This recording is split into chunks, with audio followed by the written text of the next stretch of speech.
Welcome back, audience. Hope you're doing good. Cheers. I'm in a certain type of mood today, so I'm just gonna be as real as I am, and I'm not gonna sugarcoat anything. But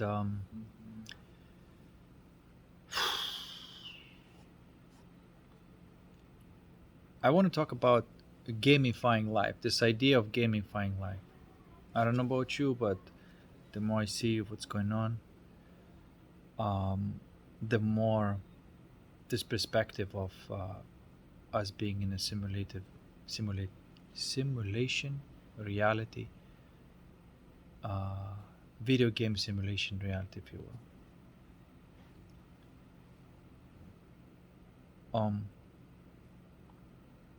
And it's not to say that like it is to be used as escapism, or nihilism is like just taking video game. No, some games are very important, and it appears that this reality permits us to play all sorts of games, and there are ego games, right? There are soul games.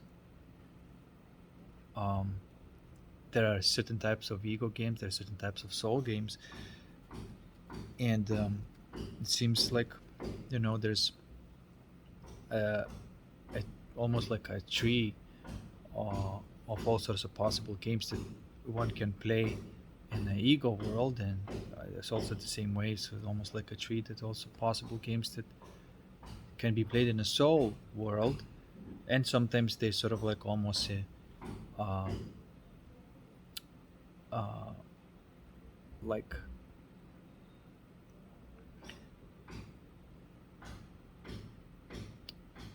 sometimes it appears to me that we all live somewhere on, some of us that still play some ego games, but mostly play the rest of them are soul games.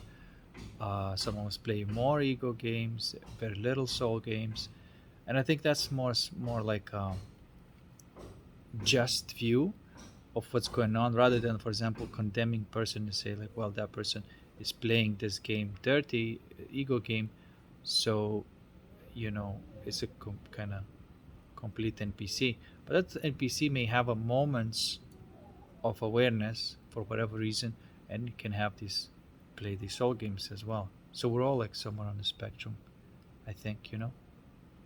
At some point, like you get bored of the ego games, and you're like, "Fuck, this is like not me for me anymore," and then you start playing more of the soul games. But any kind of, like in a previous videos I talked, any kind of relationship that you have is a game. Um, and that word game, I really like that word because it really takes the edge off and says it is a play, it is for the sake of enjoyment, and then it communicates that if it's played well, it's for the sake of enjoyment. So I really like that.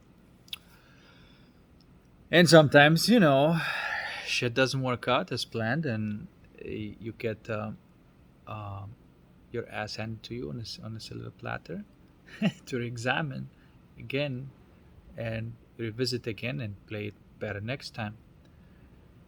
Um, and I think that it's part, of course, it is part of the game, but the way I'm beginning to see is beginning to take shape that is that is so interesting, that it's like it's this structure that I'm discovering, and of course you can discover too, because it's your conscious my consciousness is your consciousness. It's like anybody upon observation can see that.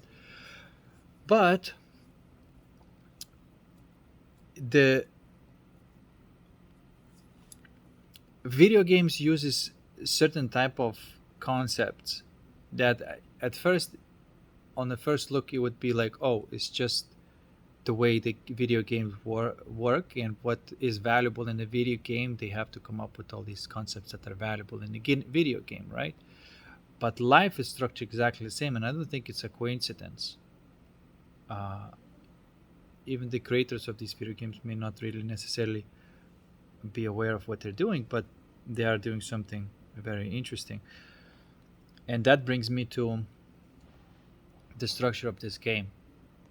And I know before I talked about so-called gems, and I said upon the alchemizing a certain type of distortion, you do receive a certain type of gem, and that gem is a state of consciousness, a specific state of consciousness, which could be a, you know, said to be like a feeling, right? And so, because we all do everything for the feelings, and upon alchemy, upon finishing your alchemy, you get to have discovered that amazing feeling. It's like you may not have felt that before, but it's like whoa, And then you may say like, all right, all good, and kind of maybe stop there. But the gem that you've discovered, uh, it may, appear like what I'm saying is a metaphor, but I think fundamentally, it is not a metaphor. Whatever we refer to as gem, as precious, as valuable, is the same way referred to that feeling that we discovered. And what can you do with something that is valuable and precious? And so now we're going to go into the next uh, phase. So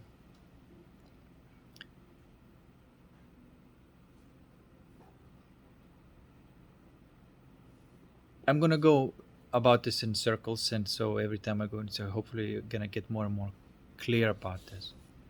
But the next would be, what can you get with for the gems? All right, you get these feelings, right? And as I was describing before, the next step is imagination. The next step is astral world, because in the causal world, the value in the causal world is gem, is that gem, and you do receive that gem upon alchemizing something and polishing that gem. And it takes time. It takes your attention. It takes awareness and to polish that gem. Now I don't know why just very few people are, actually I don't know anybody,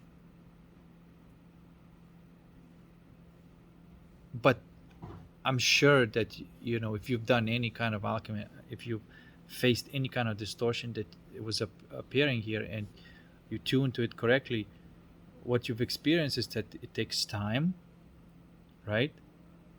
Because to tune, sometimes it doesn't want to be alchemized, and it takes your attention, which is a primordial value. Primordial value is attention and awareness, and through the attention and awareness, you can gain that feeling that your soul wants, and that's the gem.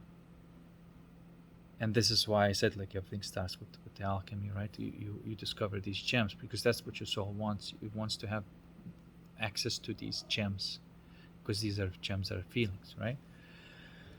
Now you access these gems, and the next thing you may say, all right, now I feel really good, like I have all these wonderful feelings and I can feel them anytime I want, and that feels good, right? Let's say you get to this point. Now what do you do with that? Well, each gem has, we said that it has value, right? And the value would be that it makes you feel good, right? But that's not where the game ends. That feeling good, okay, it's not just that you're feeling good in itself and that's like the end game. No.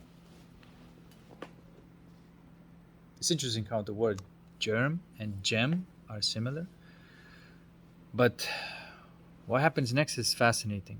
Is the feeling, okay, can unlock, which is basically they produce a key, okay, and the key is of value in the astral world, okay. And just bear bear with me on this one, because this is going to be very relatable, okay. Now sometimes, let's say somebody says like, hey, you just, all you got to do is just imagine something and feel good imagining it, and this is going to come to you, right? Like you just manifest. And then when you try, you start seeing that, like, oh, it's not as easy to just go to these feelings, right? Like, uh, you see what I'm trying to say? You got to go through all sorts of alchemical processes, and it's hard to get to these feelings, which are gems. That's the first thing you start seeing, is that, like, okay, somebody says, hey, what you got to do is just tune to these awesome feelings and imagine what you want to have. But of course, in reality, is that you're trying to imagine this, and then what comes up is, bah, those distortions.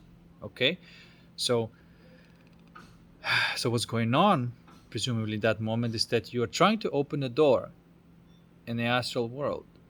Okay, because astral world is like, door is a good way, or a gate or a door or a portal. Okay, you can call it anything you want, right? But each portal leads to a specific space-time reality, right? And you can say there are infinite. There's all, like, all possibilities are out there. You can open any kind of portal you want. Okay. Um, to tell you a little bit more about what those portals are, it's basically, and how would you kind of relate to it from the temporal view. You would relate to it in a way that, to you, it would appear that you can visit any past that you have chronologically have in your past lived, any potential past, any potential future, right? And there are basically, the more ideal past would be the past that started with some sort of like a conflict, but it was resolved. That's like an ideal past, because it always starts with some sort of conflict, And ideal future would be where that the opposite of what the past brought is being manifested for you. Okay. um in reality, there is no such thing as a past and the future, but I don't want to, like, confuse you completely. But there are all of them, through every single portal that you go through, you access a certain type of memory. Okay, you access a certain type of memory. All memories are available. All memories are available. All possible past, all possible futures, everything is available in the astral world. Okay. And imagination, that would be like a light access to the astral world. And I mean, some people may have like a very powerfully developed imagination, that they close their eyes and they're almost like they're there, right? And that would be, uh, but anyway, besides the point. So what I'm trying to communicate here, that it's good way to look at the astral reality as all these possibilities and all these portals that are available for you to visit. Now, once you visit that particular reality and you live it in astral reality, you are basically selecting it to come to you in the material reality. Okay, but as you can see, you cannot open just any doors. Without some doors you cannot open, because they require the gem. The gem can make the key that can unlock that door. So in the astral world, the currency is keys. The keys that can unlock the portals. Okay? As you can see, uh, the interesting phenomena arises that you may see that, look at all of these possible portals, doors to these wonderful realities, but you can't go there because you don't have the keys. But which realities can you go? You can go to the realities that are dark. Why is it so easy to dream? When you're, let's say, full of fear, why the dreams become, like, so dark and whatnot. It's because you go through these portals that takes you to the dark realities. And through that dark reality, it gives an opportunity to find the gem. Okay? So as you can see, all these dark portals is basically like a one way of saying it, a spiritual warrior game. Because when you're gonna go through these dark realities, yes, you do get the chance to access the gem, which, as we see later, can make the keys to the astral doors that can fulfill the dreams, right? So,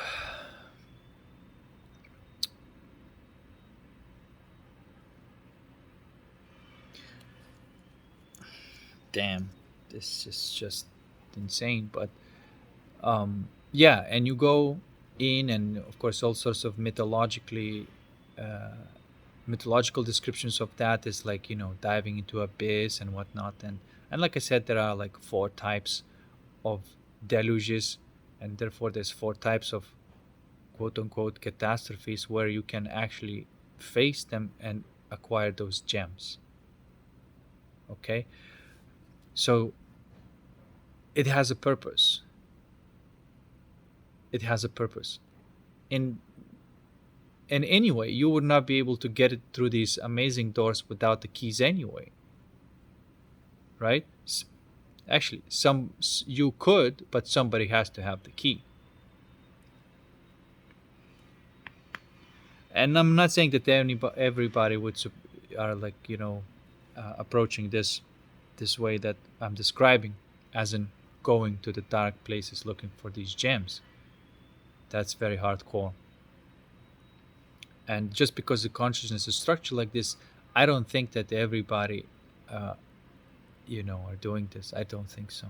You know, of course, everybody sometimes have to, whether they like it or not. But anyway, you see, you get the point, right? Now, uh, you see, the thing about the keys is that they can be stolen, right? They can be stolen. And if you, somebody who has access to these, for example, realities, right? And you connect with somebody who has an agenda, and you're trying to be like empathetic, uh, you know, but at the same time being an idiot, you may open up to somebody who can take those fucking keys from you, right? And so then you have somebody who has not paid their dues, uh, playing the dark ego games, receiving all the luck that belongs to you. But the only reason it happened is because you were naive. This is why this reality, this video game, tests you through and through. Okay, if you lack wisdom, it will be taken away from you. And so upon this event, you realize that, oh, you don't just give out the keys, man, to these things, because somebody who hasn't paid their dues, or like holds his ego and did not let their ego go, gets to have these rewards. And so you're gonna feed the matrix this way, and you cannot give that. And this is why you may even say that, um, love is for everybody, but light is not for everybody. Light is only for those who uh, manage to let go of their egos. So,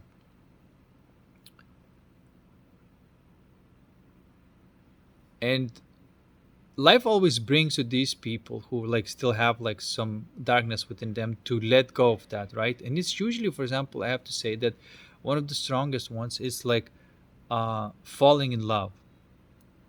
And I've noticed that some people, when the universe and reality brings the moment to fall in love.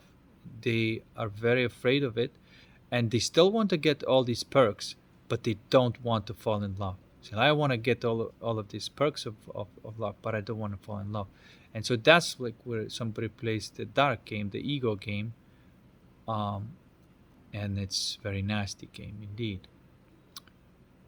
because somebody may love another human being, but then they don't want to fall in love because they want to lose the ego, because they think ego is something that protects them, and so they resist falling in love, and then usually uh, just use the person who is already in love, and steal the keys, because that's what ego that's just how the ego games plays the soul, looks for the vulnerable souls. That's what the ego does, looks for the vulnerable souls who do not have yet have their wisdom, and see if they can steal the keys and manifest the reality that they want, they through their ego tantrum. And obviously, as you can see, they cannot be allowed to do that. So that's the keys. Keys is the currency and of the astral world. Okay, and I'll tell you how would that manifest in your reality. It would be like this: if you can close your eyes and imagine a specific reality, vividly with details and feelings, then you got the keys to that reality. Okay, and to you it's like, wow, yeah, it's very real. And then maybe even if you like astral project or have a lucid dream or whatnot, and you can go to that reality and have all these wonderful feelings and experience that reality, and perhaps even interact with the real beings who are living on that plane, then you got the keys. And if you can't go to these happy places, then you don't got the keys. It's simple. Okay? And if you have given the keys to somebody who clearly are not reciprocating and not interested in playing your love games, and they're playing the fear games, you can take it back naturally. And you take it back by visiting, these realities, and spending uh, an enjoyable time there,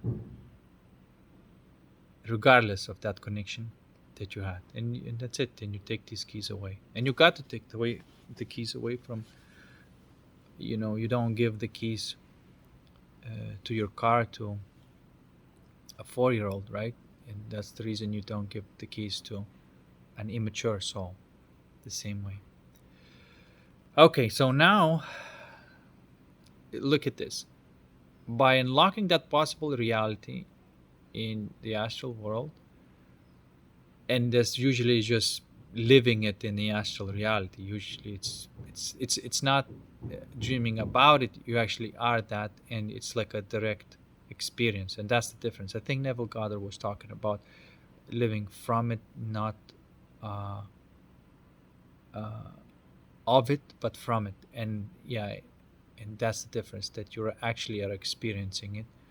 It's not just there is an experience there. Okay. Then, so at this point we have gems, and then we have keys, right? And we go into the physical reality, and then we have another currency called coins. Coins is basically a representation of value, and that's what's called currency, because it keeps on flowing. And that's the value in the physical world. Coins, it doesn't have to be specifically coins, it can be called different, but it is something that represents a basically a value in the physical world. It's weird as fuck. People don't really look at it as they look at money. It's just like, but then when you look at it, it's like,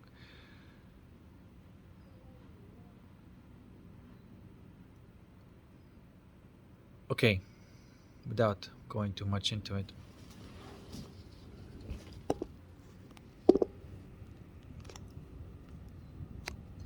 and it's usually agreed upon value, but it doesn't matter.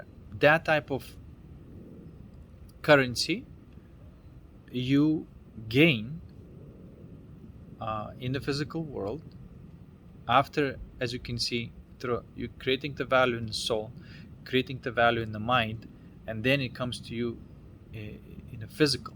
Of course, you've got to take certain steps in the physical to create that system of value that can produce coins for you, which is basically you're creating value for somebody else, right?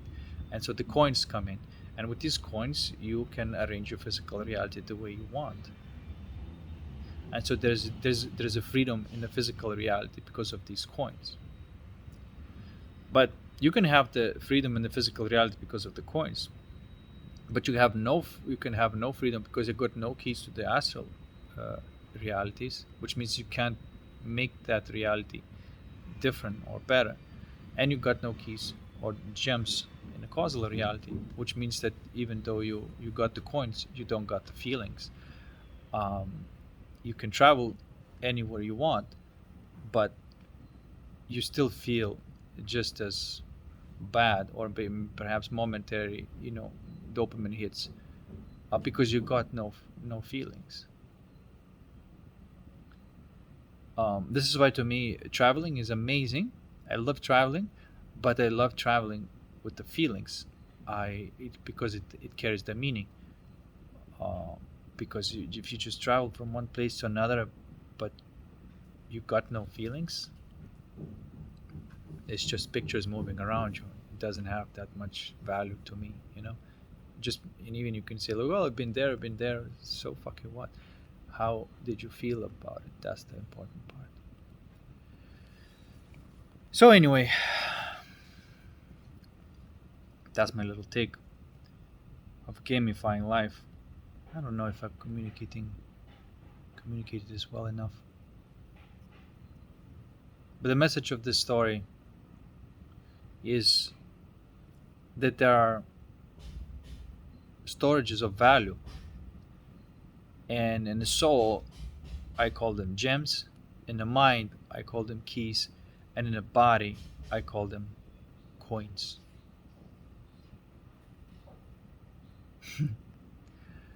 And the circle is that from the gems, you can make the keys. From the keys, you can make the coins.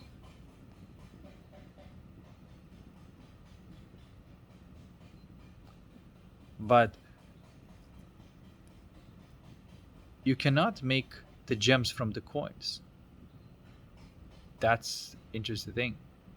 You can buy keys even with the coins, because I mean, some people will sell their souls, but you cannot buy the gems with the coins. That It doesn't work like that.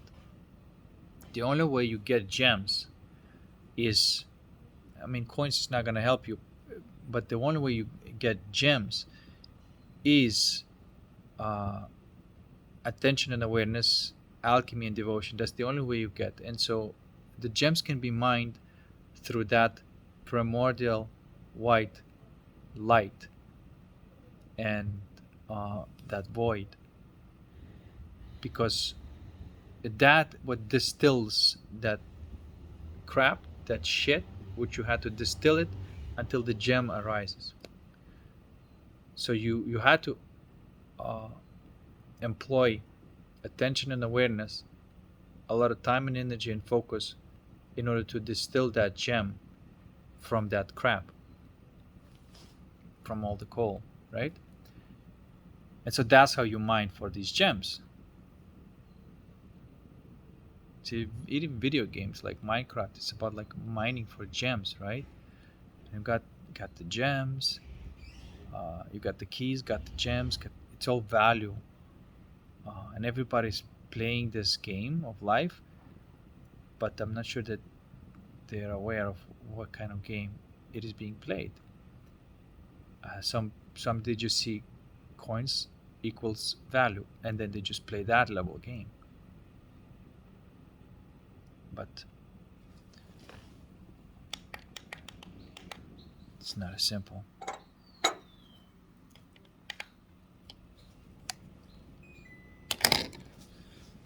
Oh man. hope that explained.